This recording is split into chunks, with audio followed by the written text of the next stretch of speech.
Paranormal Karen, she's so spooky. Paranormal Karen, funny too. Paranormal Karen, she's so spooky. Oh, and did I mention she's funny too? Yeah, cha-cha-cha. Hey everybody, thanks for tuning into the podcast today. You may hear a little background noise, but I think it's very calming. I am in Ventura with Brandon Alvis, and I from American Paranormal Research Society. We call you, do you guys say ARPS or do you say it right out? It's actually American Paranormal Research Association. I was so close. APRA is what we like to call it. So not APRA, but close enough. So. And my people know I get everything wrong. I get all excited about guests, and then I look at them and I'm like, how do you pronounce your last name? I had Michelle Belanger on from Paranormal State, and I had to say her name 10 times because I've always said Michelle Belanger, and I was like, don't do that. I always thought the same thing as well. So yeah. We're in the same boat there. And that's how it's spelled. So, we were just saying, and we're outside Starbucks in Ventura on a beautiful Saturday afternoon or evening. And I called you last time. We were just saying the last time I saw you was when you guys were at Comic-Con, and you were kind enough to ask me if I would host, which was super fun. And a great presentation, and I think I've known you for a long time, right? Long time, at least 80 years, at least. I remember and we're going to get to Glen Tavern in a few minutes, but I remember you and me and Chad and Christina did a night at Glen Tavern, but you lived there. All right, I did. I'm already way ahead of myself. Okay, so first of all, tell me what's going on with you. What is new?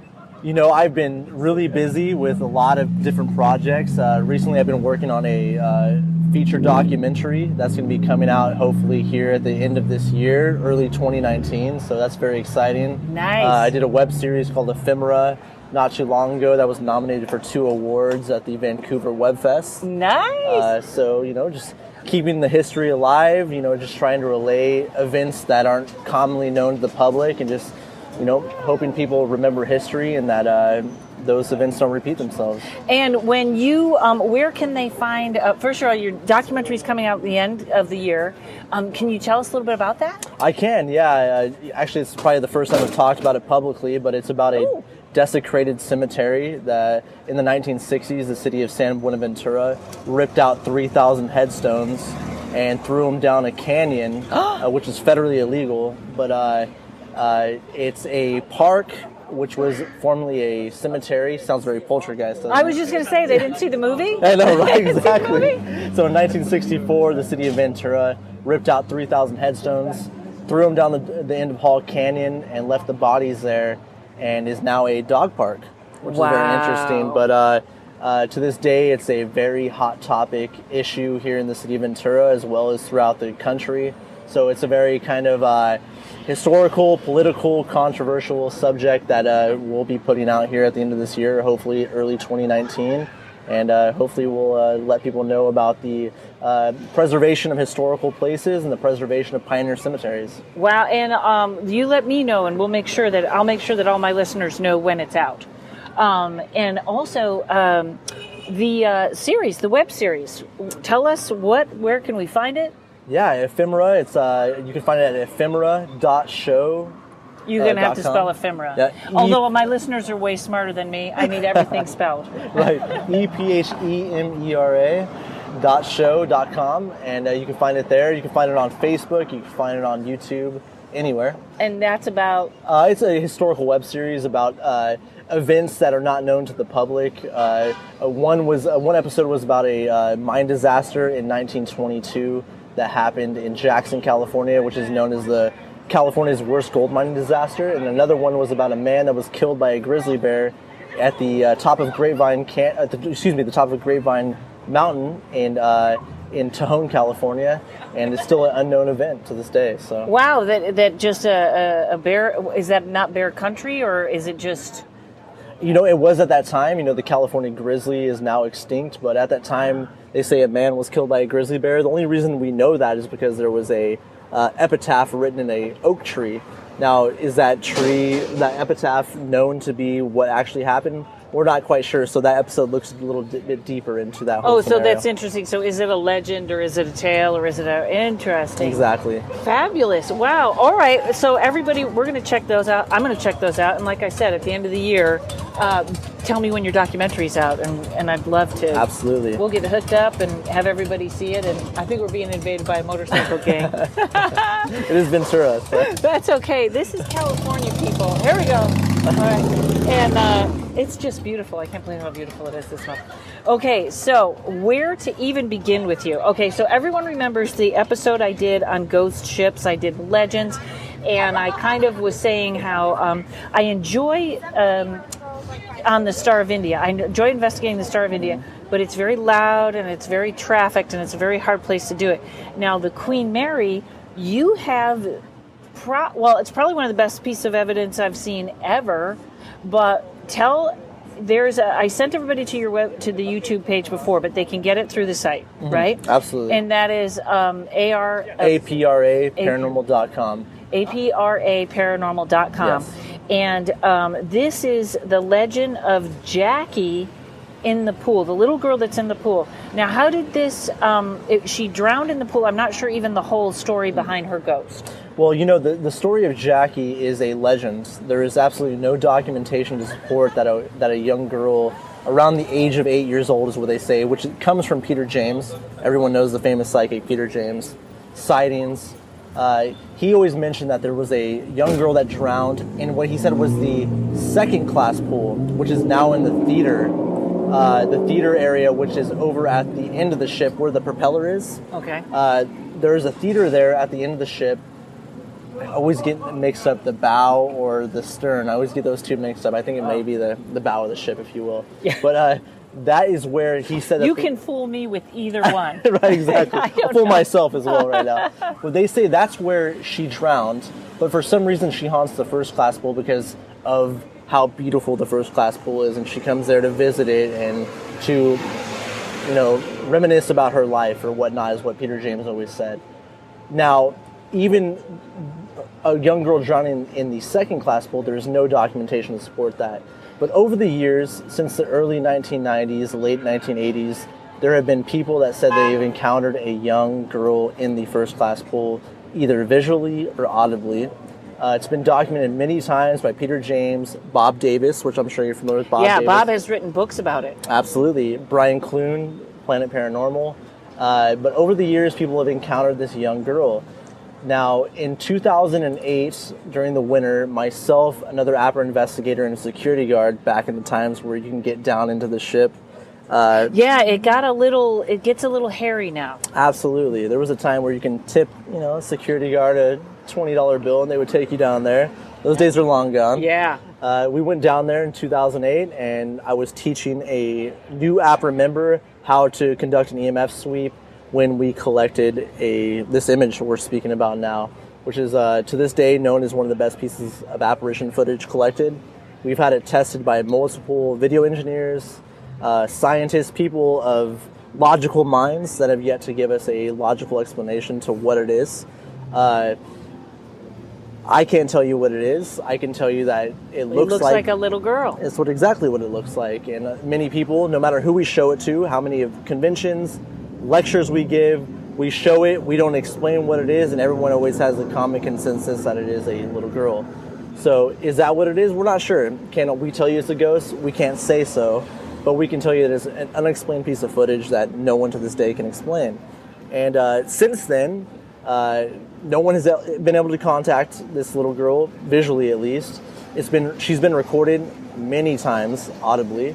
We did that in 2009. I know that Bob Davis and Brian Clune did it as well, and Peter James also did it in the early 90s, but what exactly that phenomenon is, I'm not sure.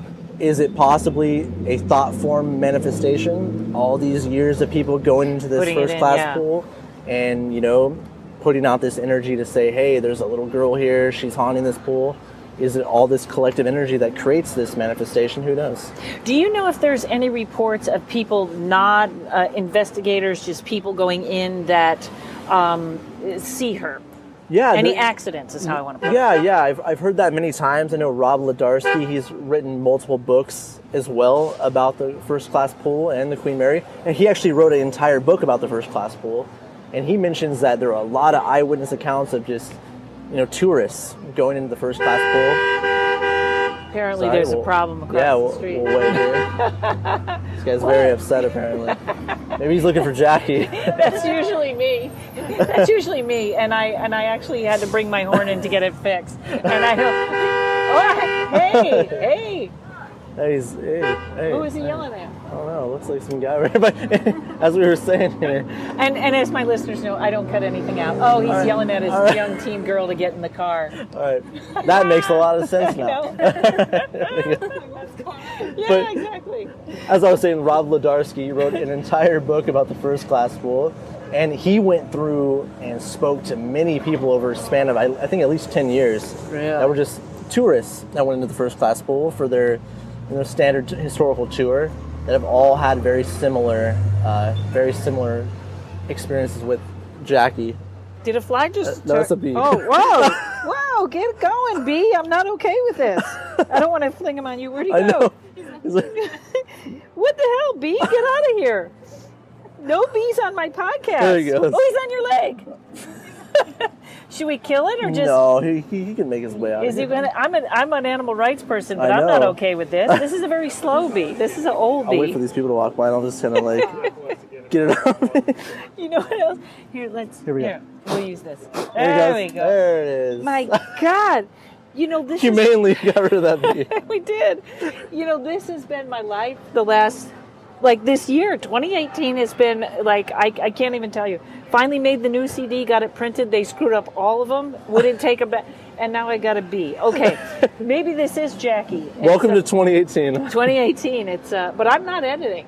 I'm not editing any of this out. This is that's entertainment right there. And you know what? My podcasts are like 2 months ahead. So I'll get an email and someone will go, "What happened to the bee?" And I'll be like, I have no idea what anyone's talking about because I have no short-term memory. So, okay, so he wrote the book and he went through, so real people have seen it, because also on this, when you got this shot, so people know when they look at it, right. It was not a stable camera. No. It was, you were dropped it, or you swinging it, or yeah. you were like... Actually, yeah, going back to what we were talking about, the member of APRA that was a brand new member, has never investigated in her life. I gave her this DV camera, which she had no idea was recording, and I was teaching her again to do it. She's like me. Sometimes I got hours of footage of me walking up and down the street because I didn't realize I had the button on. Exactly, right? That's how you get your best stuff, by the way. Yes. But so she had this camera on in her right hand. In her left hand, she was using an EMF detector, teaching her how to sweep, going up and down, left to right.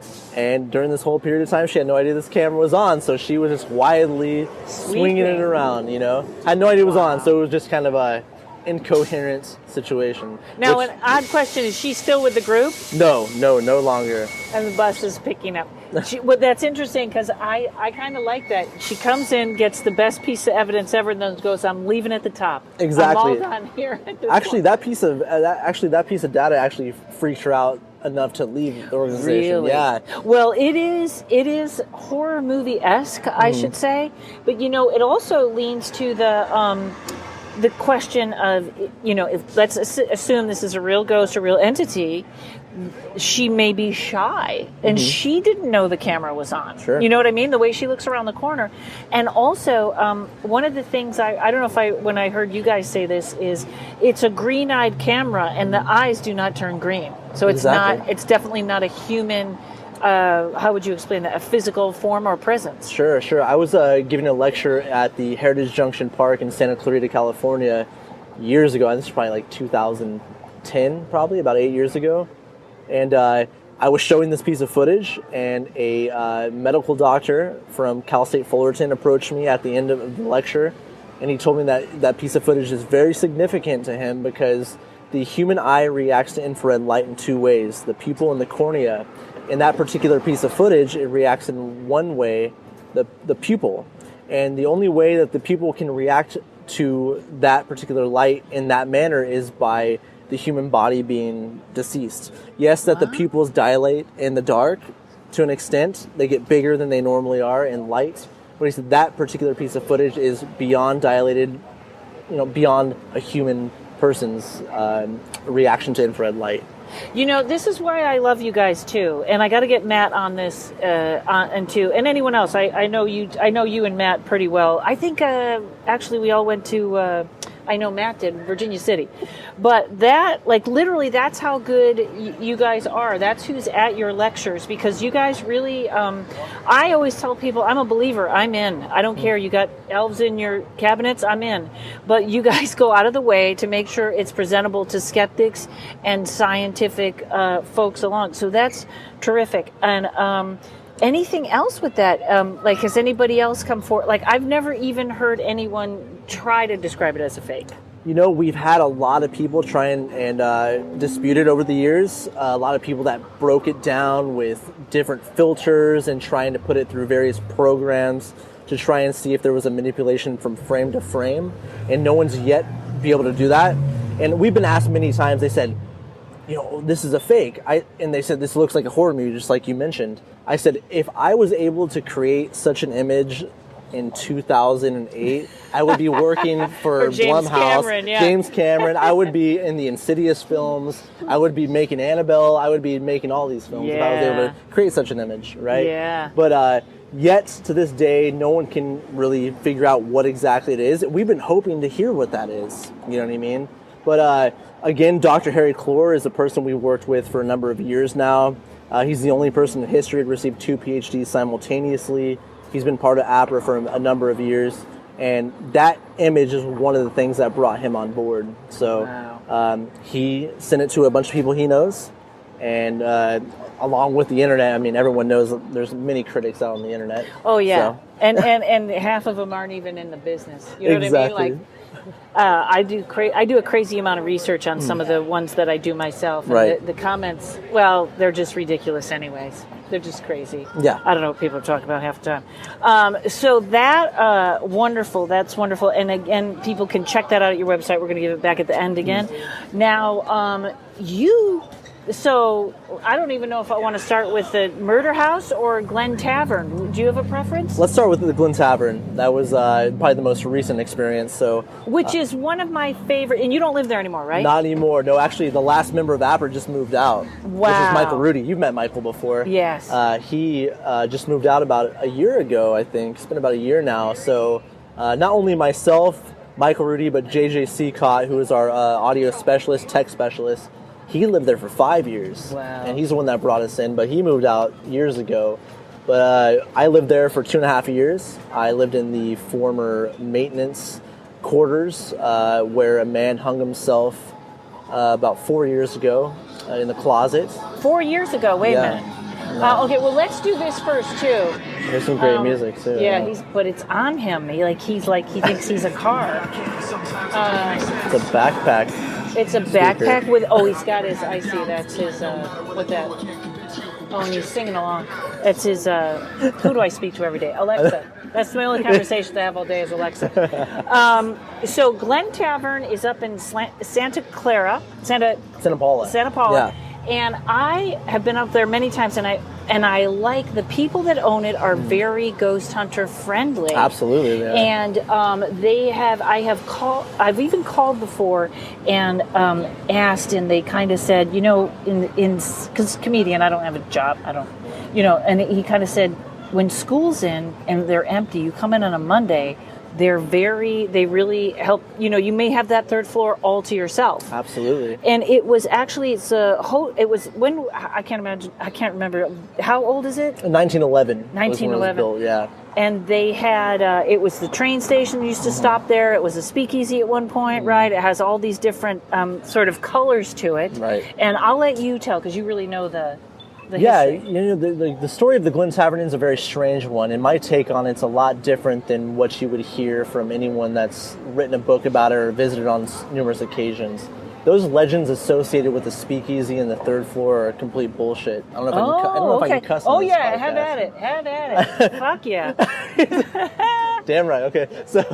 So the legends of the third floor speakeasy and the decapitated prostitute and the Calvin the cowboy. Really? All bullshit. Complete bullshit. But that does not take away from the fact that it is one of the most haunted places in the state of California, if not the entire West Coast. And I'll tell you our story after. You can tell us if we were onto something. But that's funny because I'm the only person that might be disappointed by not having a headless prostitute story. I might be the only one. It's a great story. It's a fantastic story. It is. But there are no historical documentation or supportive claims to say and you that don't know where that happened. started. Nobody.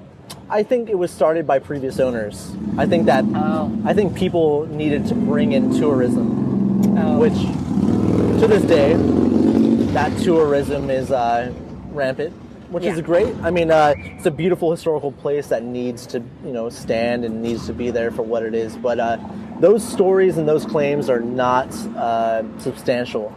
But again, living there for 2.5 years, I can tell you one thing, that over those years, in that time I lived there was one common theme, is that the Glen Tavern Inn attracts certain type of people.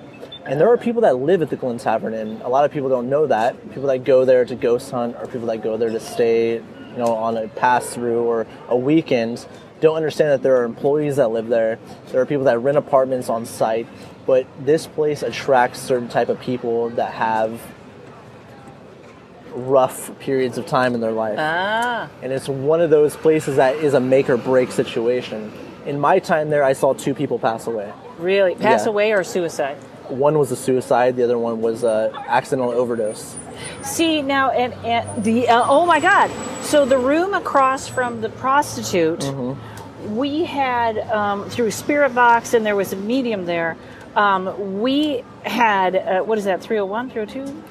305, I believe. 305. Yeah. Christina ended up staying in that room, and she really had an experience that freaked her out.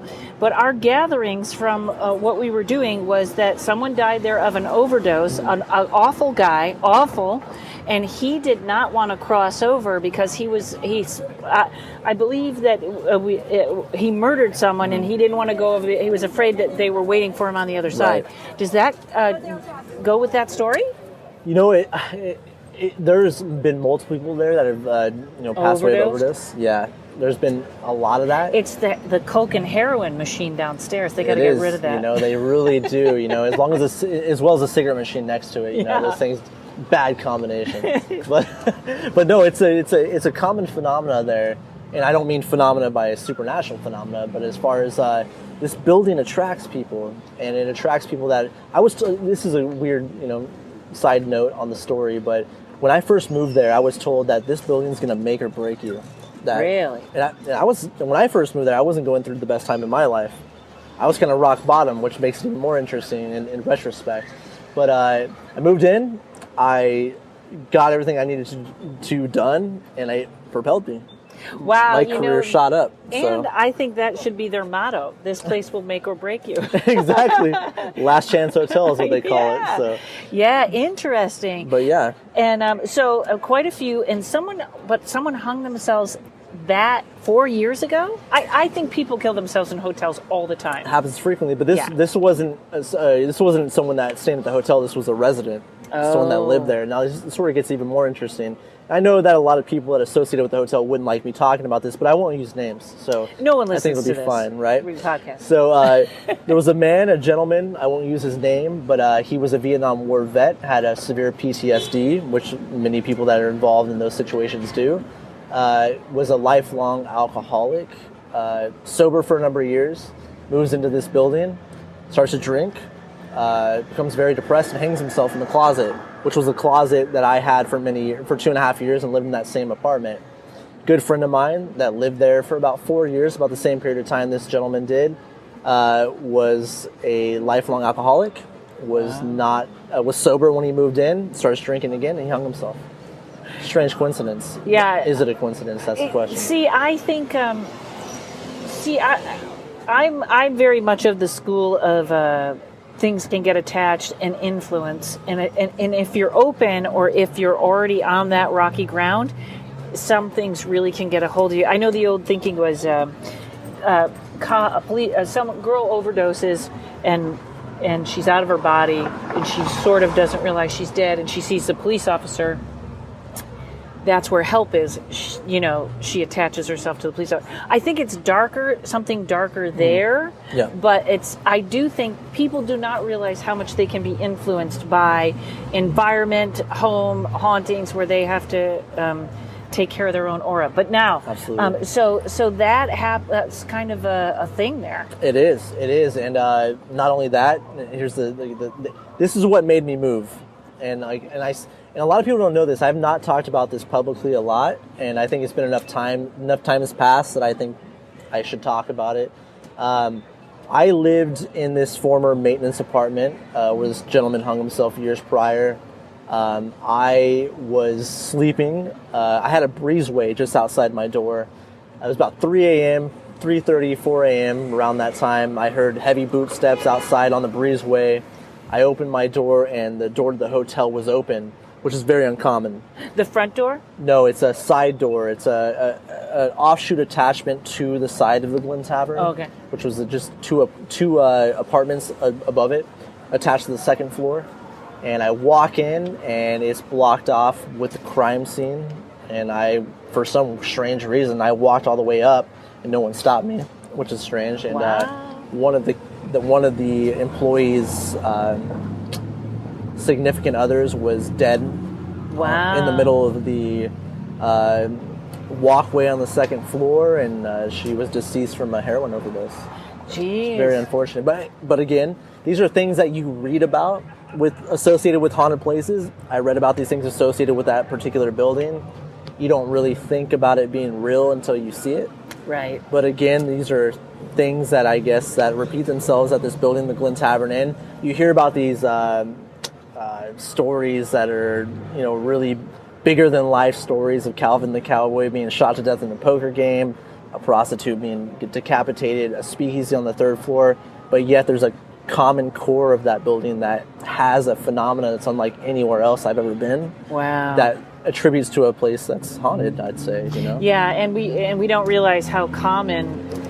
I remember being in a hotel in Florida, and the elevator kept taking me to the fourth floor. I was on the third floor. It wouldn't take me. And I asked them in front if it was haunted. They would yell at me. They wouldn't say it, and then I'd get back on the elevator. And sure enough, it turned out somebody had committed suicide on the fourth floor. So there was some kind of activity. But that's fascinating. So, but have you? And so you probably had experiences the whole time you were there, like Absolutely. Noises, or did you ever see anything? Or? Absolutely. So one of the the kind of the cool things that was associated with that, when I moved there, I was able to work in the hotel. So I worked the front desk for a number of months, about 6 months or so. And I was able to do overnights, so I was able to sleep in every single room in the entire inn. And there was many times where I was in there by myself. There was no one in there, just myself. So you mean you could pick any room? I room. can see you laying down in a room for 10 minutes and going to the next one, just testing all of them. Well, just making sure yeah, the maid has to change all the sheets. This this one's not right. This one's a little too firm. This one's a little too soft. But so I will say there was 3 common pieces of phenomena I experienced in that place. One was the sound of children. Many times I experienced that. Not only did I experience it, I was able to document it, and I have proof of that, which is nice.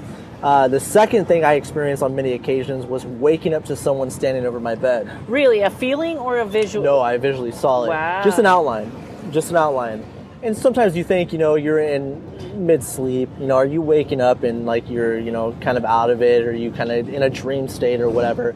But it happened way too many times for it to be. And when you say an outline, it's a glowing outline, or you can just see through it, or it just doesn't look like a person, it looks like a chalk outline? Well, you have just enough light coming in through the windows where you can see, say there's a dresser in the room, you can see that outline of that dresser, right? That's exactly what it would be. So you can see a very significant humanoid shape standing there. And on countless different occasions, I saw a woman, a child, and a man. Wow. Those 3 different types of outlines, which is crazy. I don't have any way to prove that happened. I didn't document it per se. You can't. Right. Yeah. And that's what's also interesting about your piece of evidence on the Queen Mary, which is... people really can fake anything, but you know when somebody has seen, they know there's nothing you can't, you know what I mean? You can, if you see it, you can't deny. Exactly. You can't get them to say, I faked it, you know? Exactly. So the third? The third would be, the third is the greatest one, like, would be the sensation of someone watching you, which I mean is such a common, I mean, that's a very, very common, phenomena people always say that they experience. A lot of times you can, I hate to use the word debunk, but you can disprove that through EMF or whatever it is. But it's weird enough, the Glen Tavern has, pretty clean wiring. So that was one thing, especially in my living space at that time. I was very aware of everything in there, very aware of the wiring and stuff like that. Well, yeah, you were the maintenance guy, right? Yeah. Yeah, so you got to know, Right. or the front desk, you got to know everything in it. Yeah. And that place is old. Very old, 1911, and it's strange. It's a strange place, but one thing I would say to anyone that goes to the Glen Tavern Inn or wants to experience true phenomena there is that all of those stories are not going to get you anywhere. So I would go in there with an open mind, just trying to experience whatever phenomena is taking place there. I think it's something that you have to be there for an extended period of time to really know what's happening. I'm starting to think that's a lot of places that it's almost like there's a common.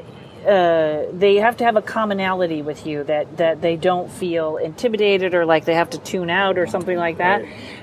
If anyone goes there, because I know the first floor rooms are really nice. Very nice. And then you kind of get up, not that the third floor aren't nice, but the third floor rooms are they're kind of intact. Right. In no renovations, nice and clean, but that has that when you go in, you go, oh, I know what they're talking about. So if somebody wants to stay there in haunted rooms, third floor?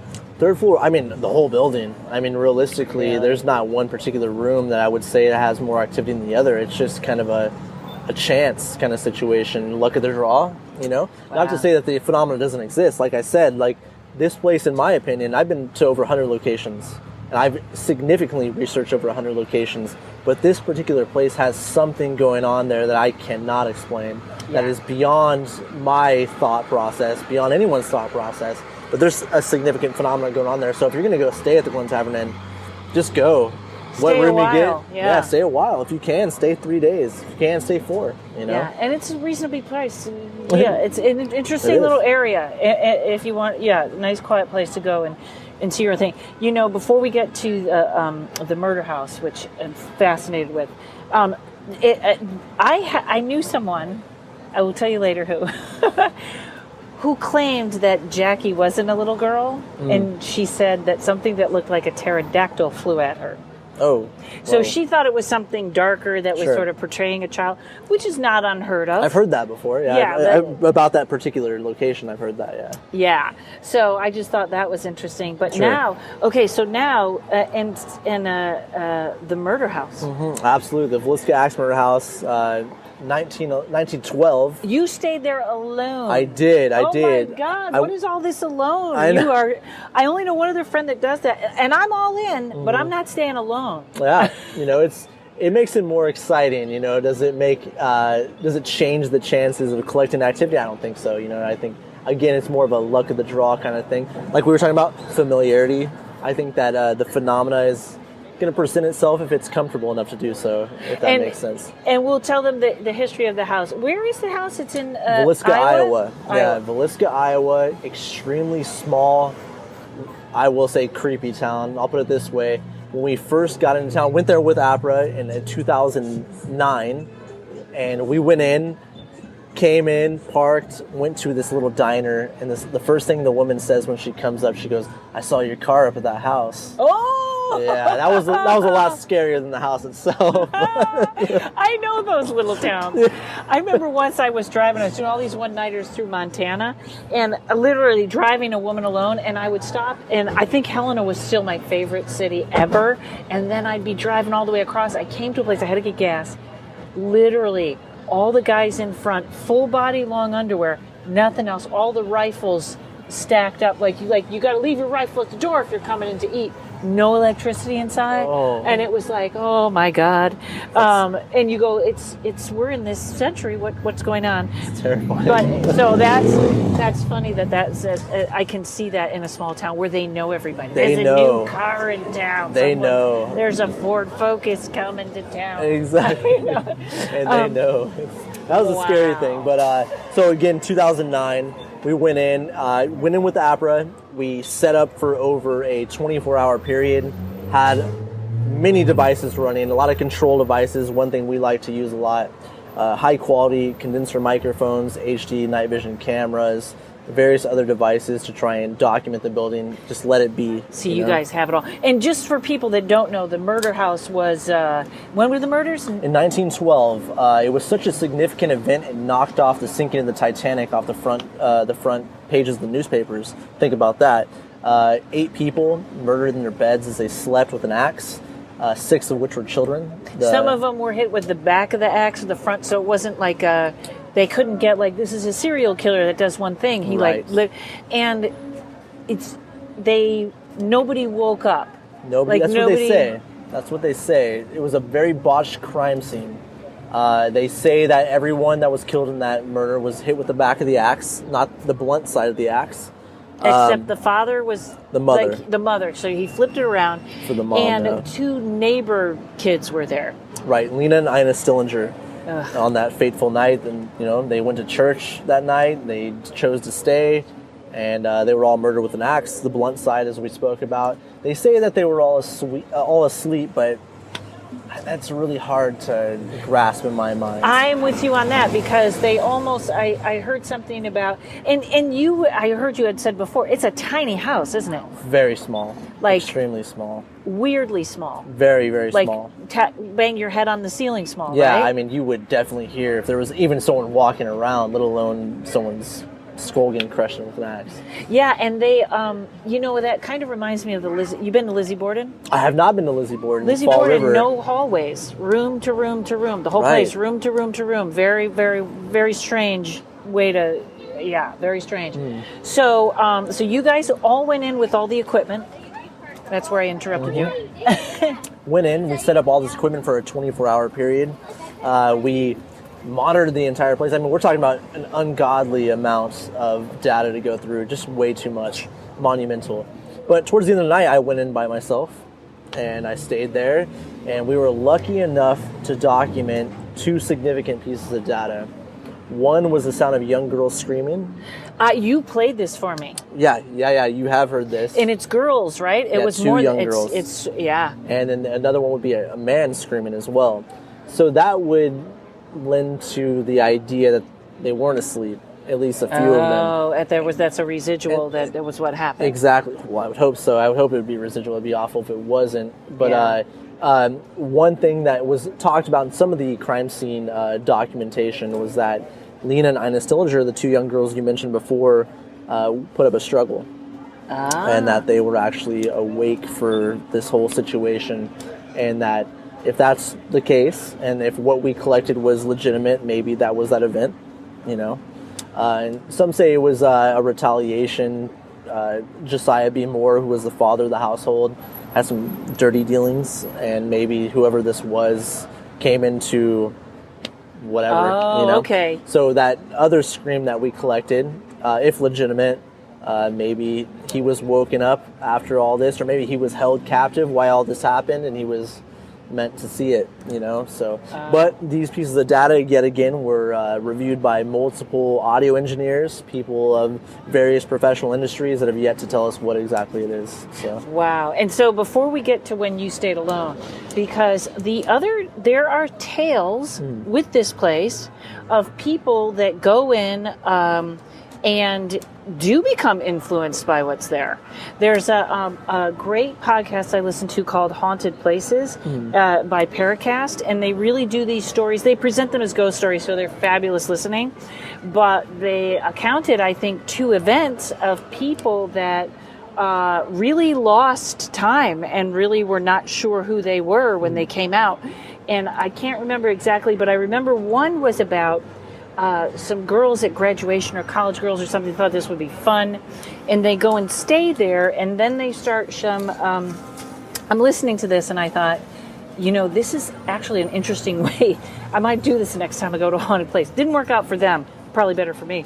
But they were doing some sort of a thing where they were spinning around, or I don't know when this was or what they were, but they kind of got dizzy and then they had experiences. Okay. And I thought, it is, as someone that kind of goes in on the psychic end, if you're not all the way and in charge of your faculties, if you're not all the way in charge of your buildings, you can that guard is let down. Sure, right. And you might really have something happen, and they didn't end up staying the night. They saw someone or something, or something like that. But so after you guys all stayed together and got all that evidence, you went back alone? Yeah, absolutely. I stayed there for at least 6 hours by myself. Wow. And during that time, I experienced nothing.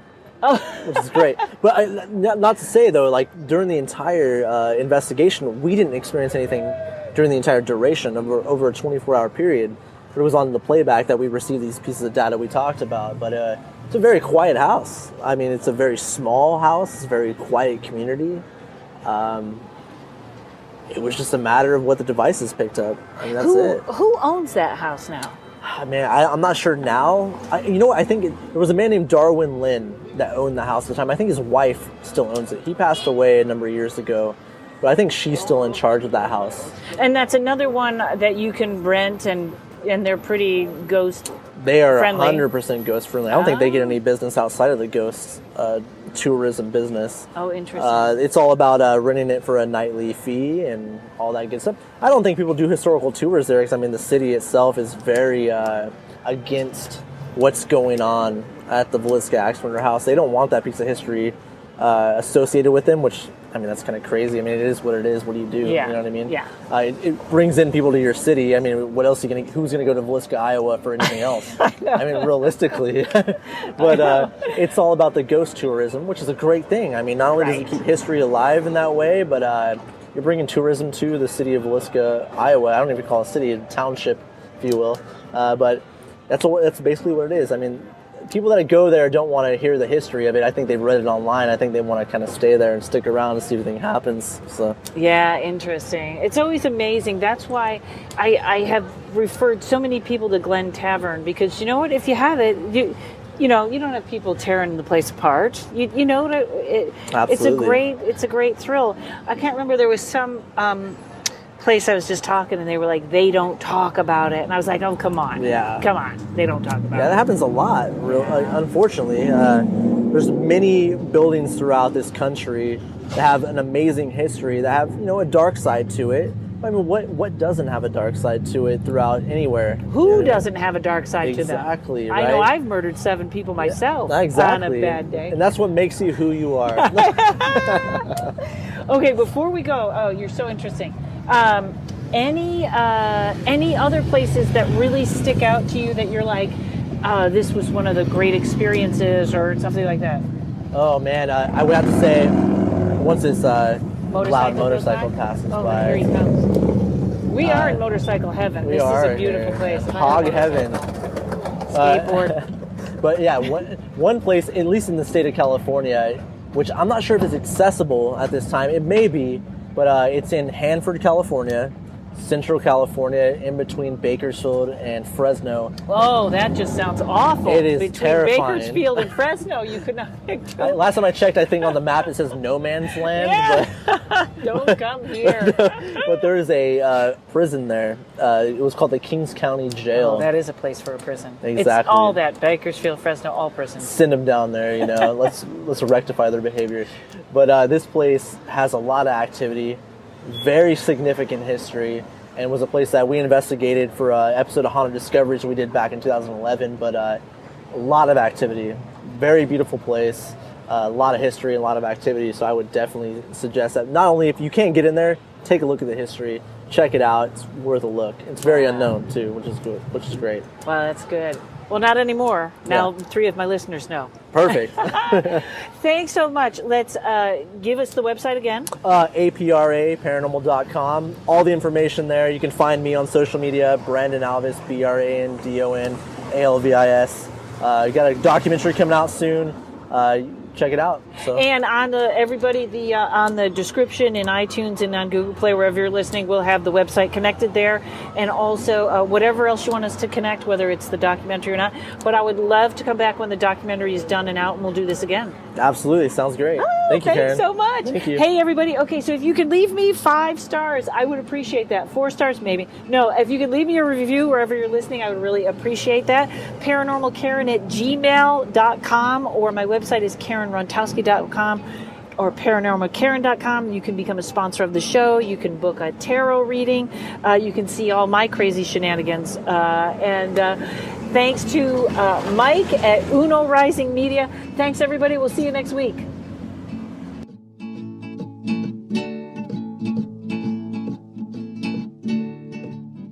People always ask me where I get my crystals and beautiful gemstone jewelry, and I tell them I go right to GaiaSpirits.com.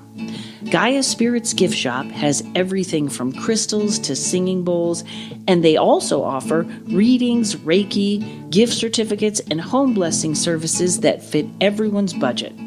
My friend Robin Celine has years of experience with crystals, so if you're not sure what you're looking for, she is always right there to help.